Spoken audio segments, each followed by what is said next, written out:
Assalamu alaikum wa rahmatullahi wa barakatuh. Monsieur le Président, honorable assistant, chers collègues, bonjour. Je me présente, c'est Chergui Amina, enseignante de l'université Adarar. Aujourd'hui, j'ai l'honneur de vous présenter une partie de notre travail intitulé Removal of Rhodamine by Dye by Adsorption and Powder Activate Carbon.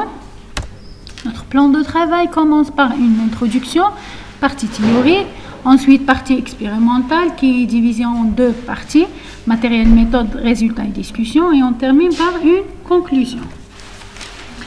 Alors les polluants qui modifient la qualité des eaux sont divers et diversifiés, notamment les colorants. Ces derniers sont largement employés dans plusieurs domaines, alimentaires, textiles, peinture, etc.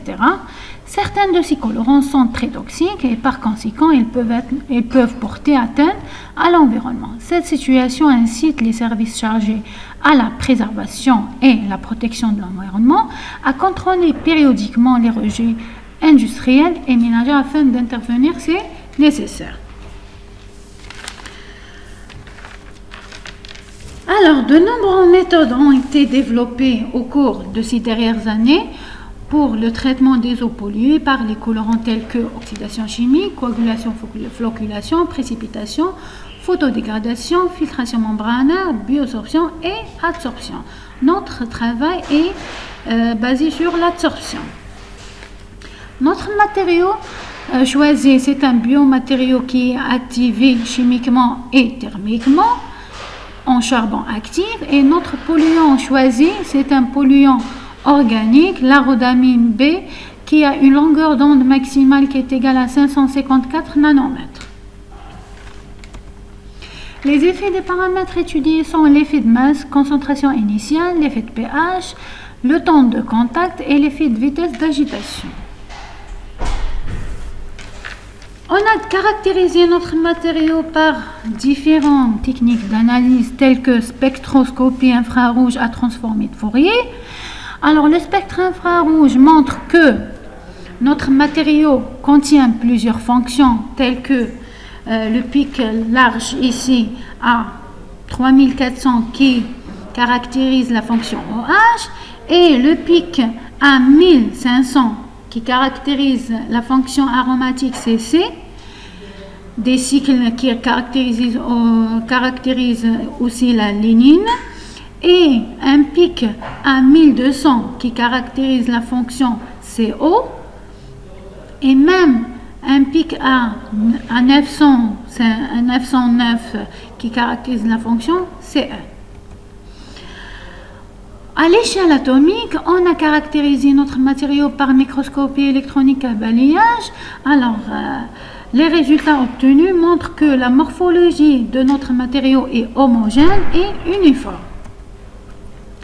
Alors, les résultats de l'effet de masse montrent que l'augmentation du rendement augmente avec l'augmentation de la masse. Alors, la masse maximale utilisée, c'est 1 gramme pour donner un rendement de 100%, et l'effet de concentration montre que la quantité absorbée augmente avec l'augmentation de la concentration initiale. Alors, le pH du milieu joue un rôle capital dans le processus d'absorption. Il impose directement sur la charge superficielle des solides et celle de solidité. L'influence du pH sur le taux d'absorption du colorant pour des valeurs comprises entre 1 et 12 a été étudiée sur le charbon actif. Les résultats obtenus montrent que le taux de rétention augmente dans un premier temps avec le pH, donc on note que le rendement augmente avec la diminution du pH et on observe un maximum à pH égal à 1 et pH égal à 3. On a utilisé dans notre étude, on a utilisé le pH égal à 3 qui a donné un rendement presque égal à 100%. Alors là, on remarque que pour la vitesse d'agitation, on a une diminution de la quantité absorbée avec l'augmentation de vitesse d'agitation et puis une évolution de la quantité absorbée par rapport à l'augmentation de la vitesse d'agitation. Alors la vitesse on a pris la vitesse d'agitation 1500 tours par minute.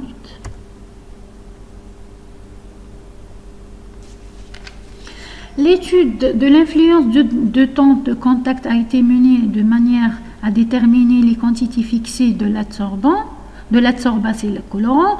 On remarque qu'il existe deux phases. Une phase, la première phase allant jusqu'à 30 minutes et la deuxième au-delà de 30 minutes.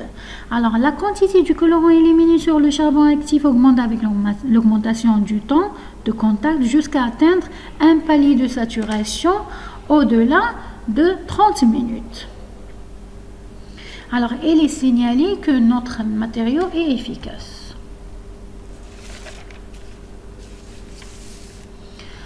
Alors, les modèles cinétiques utilisés sont les modèles du premier ordre et le modèle cinétique de pseudo-second ordre.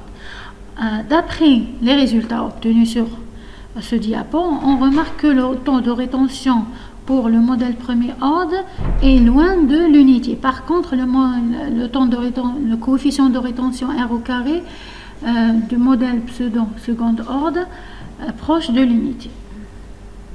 Alors, on a regroupé nos résultats des paramètres de modèle cinétique dans un tableau récapitulatif. On remarque ici que la quantité maximale d'absorption calculée est loin de celle expérimentale dans le modèle pseudo-premier ordre. Par contre, au modèle pseudo-second ordre, la quantité maximale absorbée proche à celle de l'expérimental. Donc, on peut dire que le modèle second ordre décrit mieux le processus d'absorption du chlororhodamine B.